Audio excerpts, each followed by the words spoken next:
I'm Brandon Hines, and today I'm giving a speech on the use of force. It's a law enforcement model, appropriate use of force against first subjects, essentially.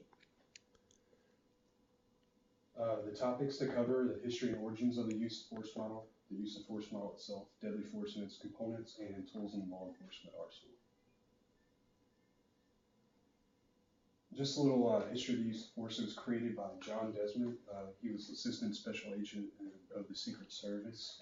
In 1981, he created the model as a set of guidelines for federal law enforcement. After numerous complaints dealing with presidential security matters, and the model was presented to the FBI in 1982 and has become the standard for law enforcement and security matters in America today. This is the use of force model. This is done by the Federal Law Enforcement Training Center. This is the subject action, this is the officer perception, and the officer response. So everything is based off of officer perception. And it's stair steps. Essentially, if a subject is compliant, then the officer's response will be cooperative controls. So he's not going to use more force than what's necessary. And as the subject's actions rise, then so will the officer's response. Ultimately, on the top of the ladder will be deadly force if he fears his life is in danger. The model is designed based on the officer's perception. The level of force is to be used only what is necessary to control the subject and the situation at hand. The model begins with the subject actions as passive and matching officer response of control and commands. As the subject actions increase to non-compliant resistant, the officer then responds with the next level of force, such as contact, controls, and non-lethal weapons. If the officer believes the life or lives of others are in danger, he then is authorized to use deadly force. Deadly force. It is defined as the force which a person uses causing or a person knows or should know would create a substantial risk of causing death or serious bodily harm or injury. Deadly force is only authorized if all three components are in place. These are the three components of deadly force. It's also known as the deadly force triangle. You have opportunity, ability, capability, and intent.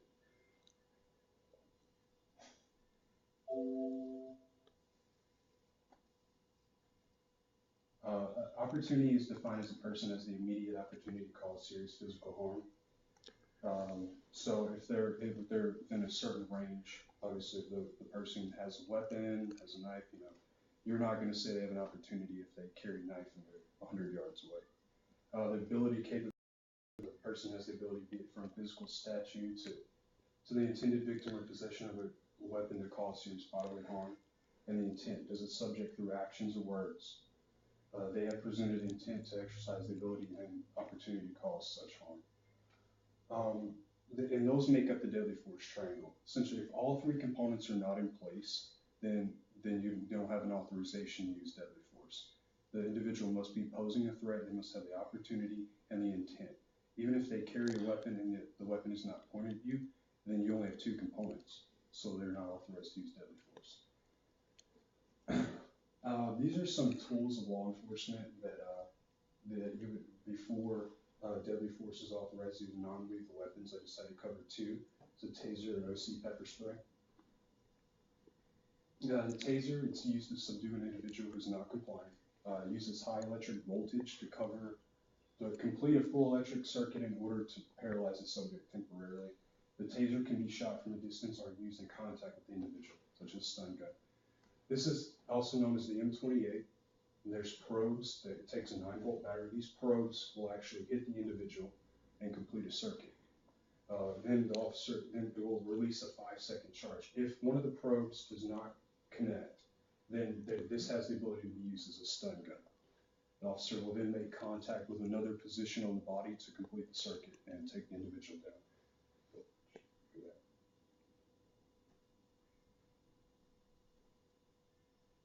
And there's actually, I have a video just kind of showing an individual that is being tased.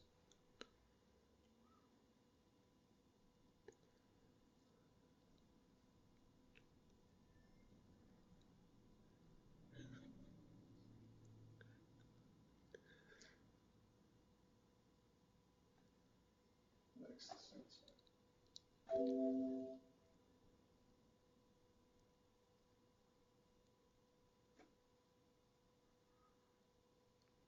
See pepper spray, perhaps every law enforcement officer's nightmare, maybe, if you've been sprayed with this stuff.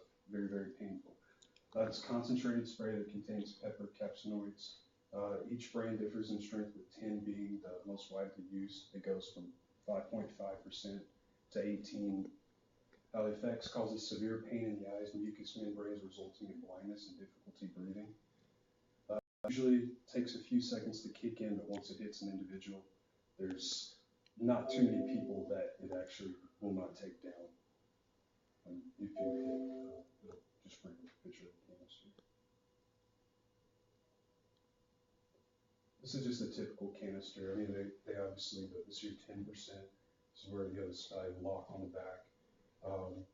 Just some things to be aware of, that whenever you're actually using pepper spray, you don't want to be, obviously you don't want to be with the wind blowing against you. You want to make sure that, if there's individuals around, that you notify them that you're using pepper spray. So OC, and then you actually have to stay with the individual up to 2 hours, escort them to the hospital when you discharge it. So, and there's a 0.01% chance that somebody could be allergic to it. So it's very, very rare, but if you've never been sprayed with it before, it can cause, there's a lot of issues. People can't breathe, they can't see, they start to struggle. But it's a very, very effective tool as far as non-lethal weapons go. And that's my short presentation on use of force model. And I thank you for your time.